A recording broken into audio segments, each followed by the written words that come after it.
I really like their colour of these.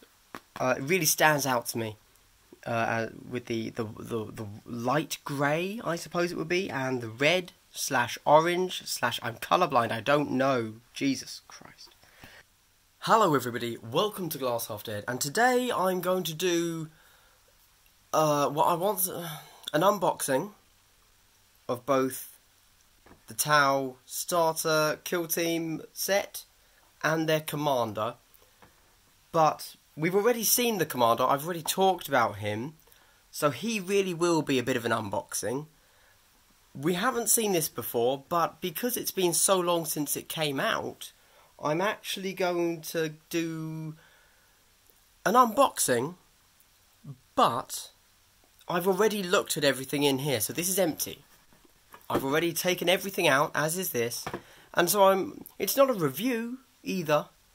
I guess it's a bit of a considered unboxing. I don't know.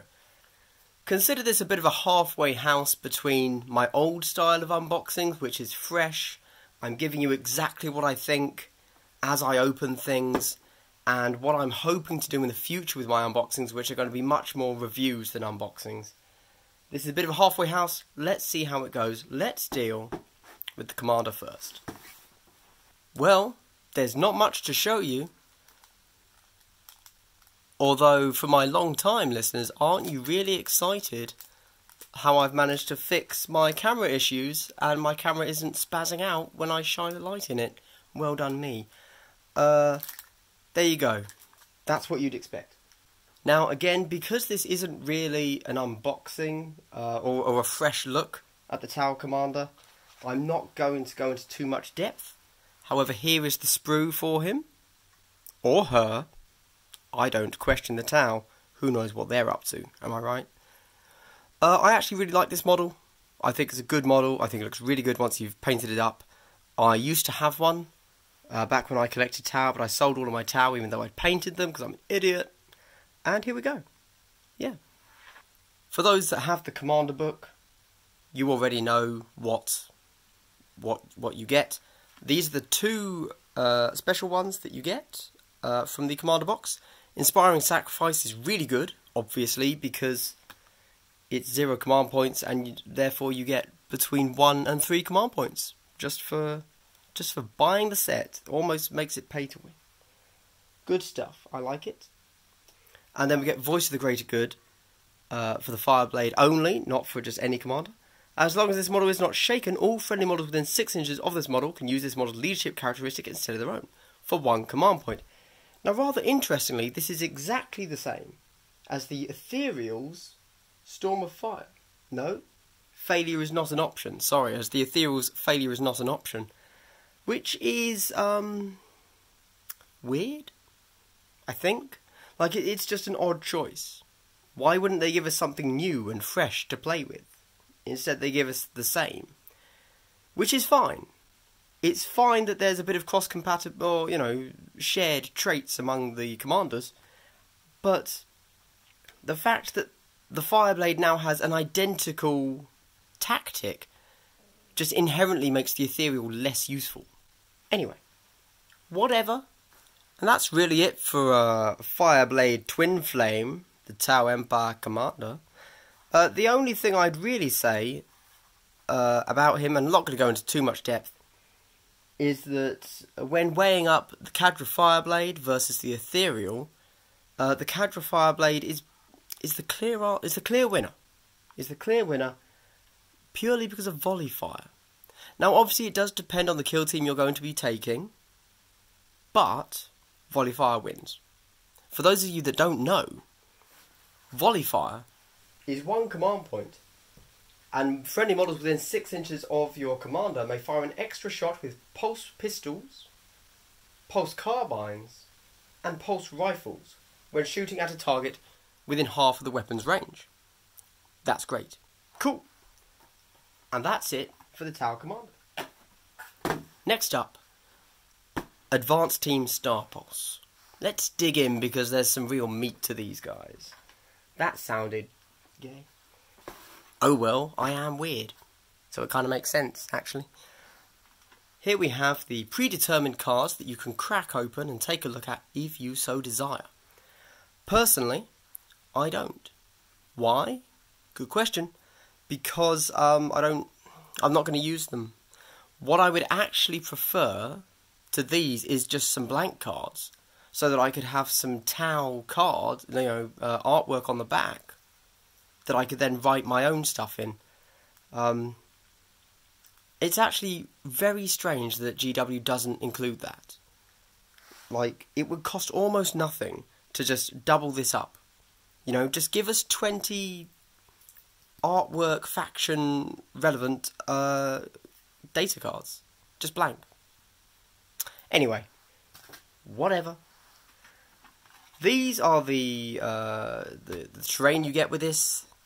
Don't do what I just did and slap your hand down on it, because they're really spiky and it hurts. If you've seen my Necron review or unboxing, you know that I think these look really cool. I love them. I think they're great. I still haven't painted mine up, but that's because I'm a waste of space in life in general. But I will one day. I think they're awesome. Good stuff. And I'm glad that I have extra trenches to add to the rest of my trenches. That's how useful I think they are. Saying that, actually, I would have preferred another bunker. Anyway. Or even just another fire point. I don't think the extra trenches really help if you've got both the Necrons and the kill zone. Anyway. So, we then have two missions, a match play and a narrative. Let's take a look at the match play first. This is how they suggest we set it up. Look at that. The objective, right on the bunker. That will be relevant in a moment. Now, I've never played a multiplayer game. Well, a 3 to 4 player game, sorry. But this looks equally fun, I suppose. Although these, scary. I'm not going to read everything out to you, but let's take a look at what's really relevant here. And I'm surprised this is included, considering it's a match play mission, but Firebase. If a player controls the objective marker, which is the bunker, effectively, they may re-roll hit rolls of 1 in the shooting phase for any models from their kill team within 6 inches of the centre of the objective marker, and ignore the modifier for shooting at long range with these models. Now, my instant thought was, well, your guys are, all of your pulse rifles are 30-inch range, who cares? Right? So that little bit, obviously rerolling ones is spot on, yes please. At this point, you can, if you're in the centre of the map, you can basically hit the entire map, board, sorry, with your pulse rifle without having to worry about long range. However, it then occurred to me that maybe you're not taking pulse rifles, and maybe, in a bizarre twist of fate, as you don't have to worry about long distance, this becomes a map breachers would be better suited for. Is that a weird idea? Yes, a little bit. Yeah. And it's probably not true. As you can tell, I'm just really thinking hard on where can I get breachers to function as a unit. But otherwise, fun little mission. Not quite as fun as the Necron version of capturing the bunker, or destroying the bunker, but I still like this bunker-based play, so we're good. We're good with that. I'd happily play that. And then we get the narrative mission, which has an equally interesting rule. So attackers up top, defenders down bottom. Tau have to be the attacker, which obviously in a narrative sense makes sense. However, I personally always think of the Tau as being, defenders, because they don't really like moving, do they? Now, the interesting thing here is light them up. At the start of each movement phase, if the attacker is controlling an objective marker, roll a d6. On a 4+, a marker light beacon is lit at that location. A beacon remains lit at this location even if the attacker's models move away. If the defender gains control of an objective marker and a marker light beacon is lit there, the beacon is immediately extinguished. And of course that becomes relevant due to augmented tactical vision for 1 CP. Attacker tactic. Use this tactic in the shooting phase. Until the end of the phase, add 1 to hit rolls for models from your kill team that target enemy models that are within 6 inches of an objective marker that is lit with a marker-like beacon. To be honest, it sounds a bit niche. But I suppose I was hoping that, light them up would be something a bit more like you get to use, when you fulfill this objective on a 4-up, you get to put a marker light onto an enemy model or something. But maybe that would be a bit broken. I don't know. Anyway, not as interested in the narrative play mission, and almost I feel like the match play mission has a bit more narrative to it than the narrative play mission. But both decent. Prefer the match play. There you go. Not going to go over everything in here. However, it's exactly what you get in all of the others. Personally, this guy scares me. I'm not really a fan of his teeth. Look at that. They say that Tau are, one of the most, socially advanced, I suppose, or technologically advanced races. Did they forget dentistry? Something we have to question, I feel. No, I prefer this guy at the back with the smirk, not the smirk, I can't think of a word, but he's doing it, that's for sure, and who doesn't like a good pistol? This guy, nice. I don't like him. That's actually, it's going to sound weird, but this characterization of the Tau, especially with just eyeballs the same colour as his skin, doesn't do it for me, actually. Also, having looked at the Kill Team Arena artwork, in this, his teeth almost look like carnivorous, like he's a dangerous angler fish, whatever those are called. Whereas in the Kill Team Arena version, they look just like human teeth. Anyway, probably thinking too much about that. So here we have all of this regular stuff, as you'd expect. Cool stuff. These are, of course, the guys that you get in this, if you so choose to open it. Lovely stuff.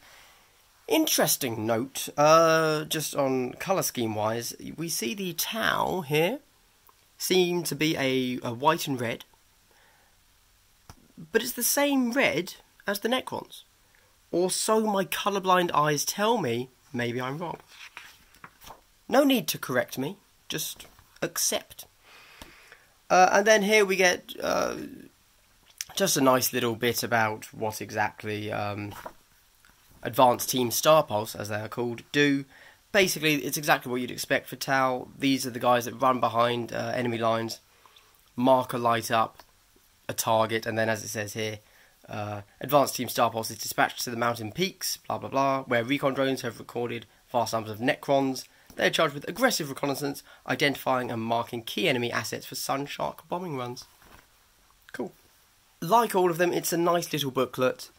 And if you're into the Tau, it gives you a good few pages to read. I really like their colour of these. It really stands out to me with the light grey, I suppose it would be, and the red / orange / I'm colourblind. I don't know. Jesus Christ. But yeah, it's good. I like it.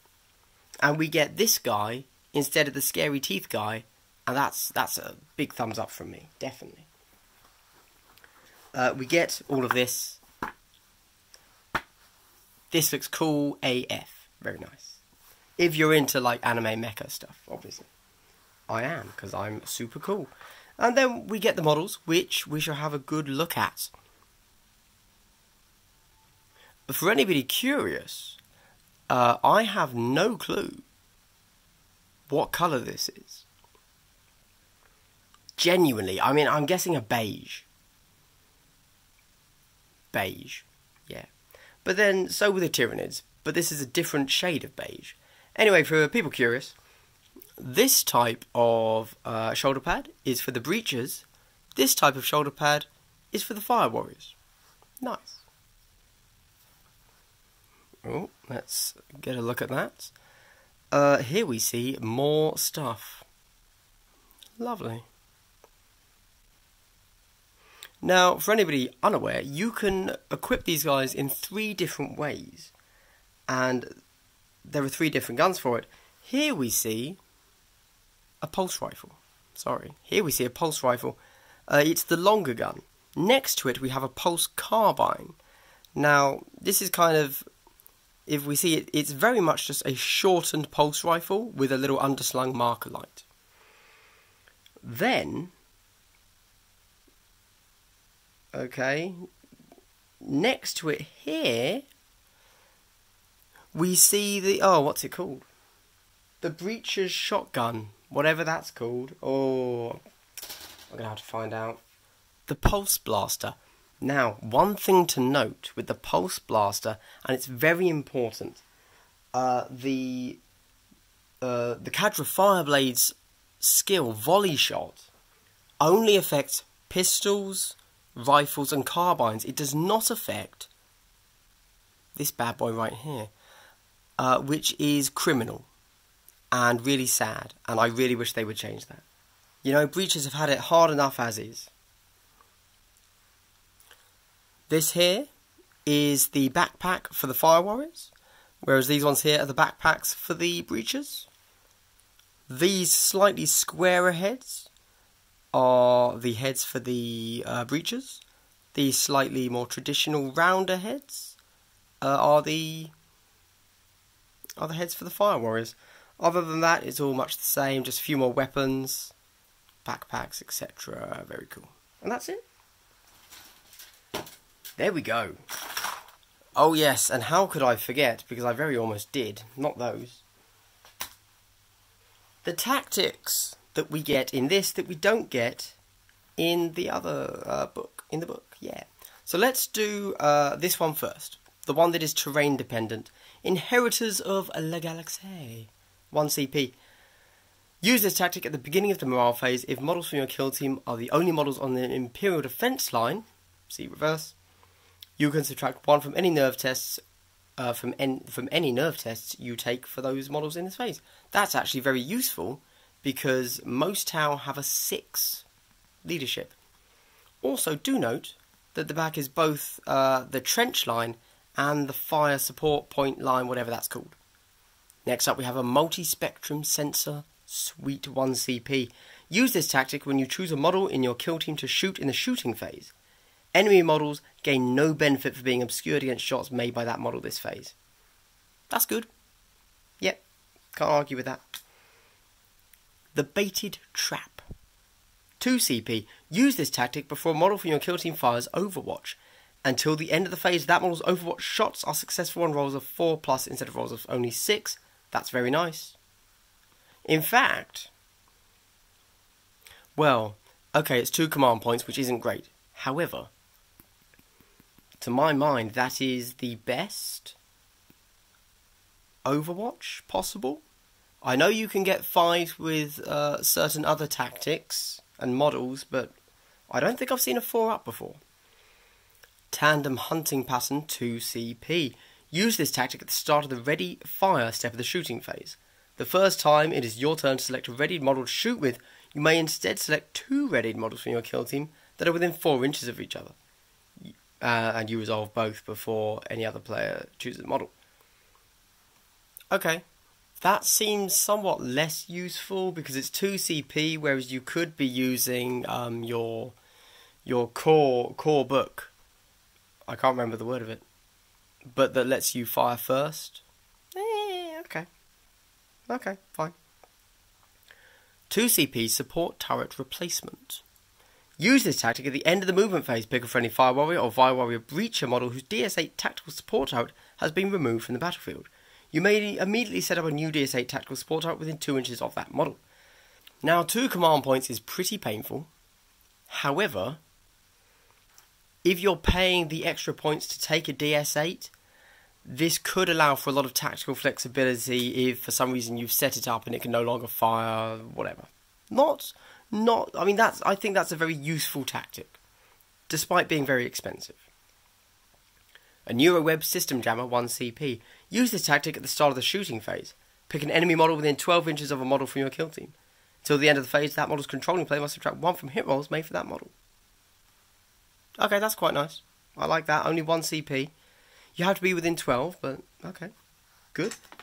Not bad. Focus fire. 1 CP. There's dirt on my card. Use this tactic after a model from your kill team inflicts an unsaved wound on an enemy model in the shooting phase. Okay.